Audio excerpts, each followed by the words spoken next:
I grew a brand new YouTube channel from 0 all the way to 1,000 subscribers in under 30 days. But the craziest part is that only 30 days later, it's at 7,000 subscribers and counting. Most YouTubers say you need to spend 1 to 2 years making videos before you see any growth. And this may have been the case in 2018 when they first started, but in 2024, there is a new type of channel like this, and this, getting hundreds of thousands of subscribers in just a few months. And they all follow a step-by-step strategy that I'm about to share with you completely for free, so that you can apply it to your channel and have your next video look like this. Because when you know how big YouTubers guarantee their videos go viral, you'll be able to consistently get 10,000 plus views on every video and grow to 1,000 subscribers in the next 30 days. All without having years of experience, genius IQ, or money to invest. So to get your first 1,000 subscribers, you need around 25,000 views. And most small YouTubers are averaging 100 to 1,000 views per video. This means that it will take you 25 to 250 videos to hit your first 1,000 subscribers. So the fastest way to get 1,000 subs fast is simply increase the average views per video. And there's a genius strategy that the big YouTubers use to do this to guarantee their videos go viral. And you can use the same strategy on your small channel, but they normally keep it behind a paywall in private WhatsApp groups or among their close friends. And I know that because I've been in those rooms and I've seen those conversations. So it's no wonder that they keep growing bigger while you're still waking up with no new subscribers. And I've used the same strategy on my channel to average 15,000 views per video, meaning that I only need to post twice to get 1,000 subscribers. So once you understand this strategy, you'll be able to beat the algorithm by only making proven videos. Just like Eric did with this one, just like MrBeast did with this one, and just like Jack Gordon did with this one.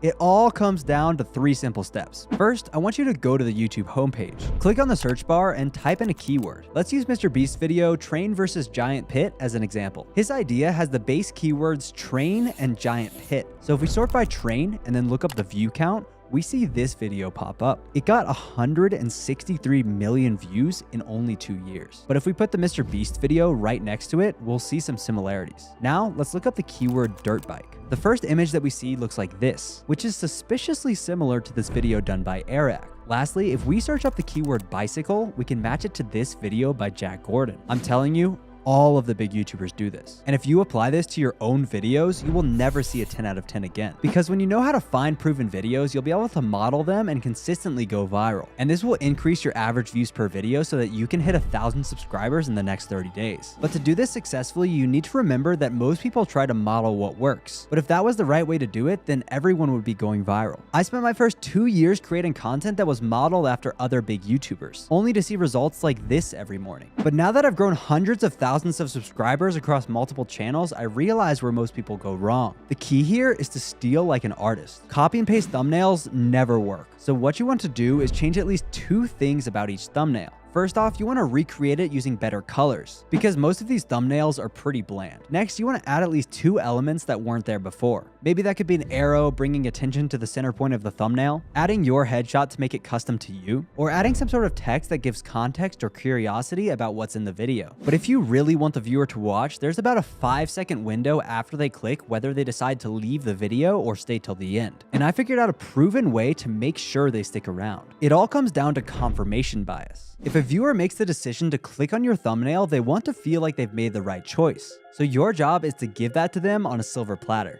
Let's take a look at the channel Preston Goes. His title and thumbnail for this video were modeled off of this video using the same strategy we just went over, but he takes it one step farther. You can see that when we click into his video, he uses the exact same image as he used for the thumbnail. Doing this gives the viewer immediate satisfaction and gets them past the dreaded 5-second mark. But once your viewer has stayed past the 5-second mark, you need to keep them for the rest of the video, because they could click off at any time. Therefore, we need to write a script that will trap the viewer into watching your video so that you can take your retention graphs from this to this. And I've put together a 3-step process to make sure viewers stick around. And if you're still here right now, I guess it works. The first step is writing a perfect intro. Look at this graph. The biggest drop-off is in the first 30 seconds. And I guarantee if you look at your videos, you will also notice the same thing. After that, the line goes down slowly as viewers leave throughout the video. But it's not that bad. So the lower we can make this drop in the beginning, the higher we can start that line at and increase our AVP by 10 to 20%. And that 10% could be the difference between your video blowing up or never seeing the YouTube homepage. To do this, I'm about to give you a proven intro framework by Colin and Samir. And this exact framework is the same reason why you're here listening to me speak, because it targets the specific dopamine pockets in the brain that make viewers stick around. The first line in your intro should always immediately confirm to the viewer that this is the video they clicked on, and the packaging is not clickbait.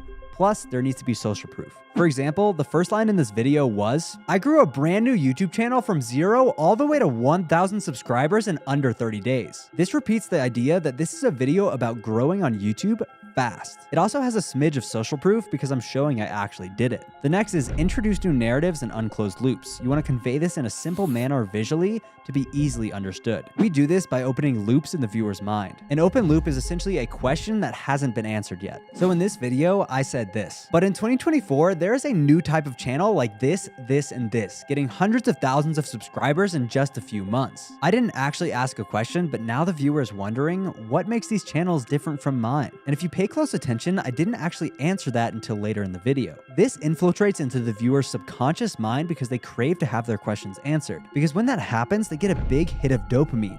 And if it doesn't happen, they're left with a feeling of incompleteness. Now, the third line that I'm about to show you will cement the pattern of the video into their brain. So you have to set the right expectation for the pacing, tone, and style. 99% of YouTubers think that you need to have a fast video. In fact, I blew up Joel Kaplan's YouTube channel from 6,000 to 240,000 subscribers making videos like this. It simply comes down to creating the right expectation. If you tell the viewer that the rest of the video is going to be slow, and then you give them the reasons behind it, your AVD is going to be way higher than if you said nothing. Because if a viewer just hops onto a slow video that they weren't expecting to be slow, they're gonna leave. For example, with Joel's videos, we always say this: sit back, relax, and let's dive in. Now the viewer expects a slower, more valuable video. Alternatively, if you have faster videos like me, then you could say something like, in the next 10 minutes, I'm gonna show you exactly how to start a YouTube channel from scratch, implying you have a faster video. And the last thing that you need to write a perfect intro is establishing your singularity. I do this with social proof or simply restating my mission to take 1,000 YouTubers to over 100,000 subscribers, completely for free. In fact, I even have a free YouTube course coming out on January 1st that's better than most YouTubers' paid stuff. So subscribe to see that. Now that we have a perfect intro, we need to make sure the body of the video is structured properly. I'm not here to waste your time, so here's a screen recording of my current framework that I'm using to write this video. Feel free to copy it word for word. The key thing here is having both payoffs and open loops in your video. Open loops raise the questions and payoffs answer them. Because like I said, the viewer gets a big hit of dopamine each time a loop is closed. So you want to close at least 4 to 5 loops in each video so that the viewer stays satisfied. The final part of our script is the CTA, or call to action, which simply means telling the viewer what to do next. My call to action is always just watch the next video on my channel. And I recently found a framework by George Blackman, Ali Abdaal scriptwriter,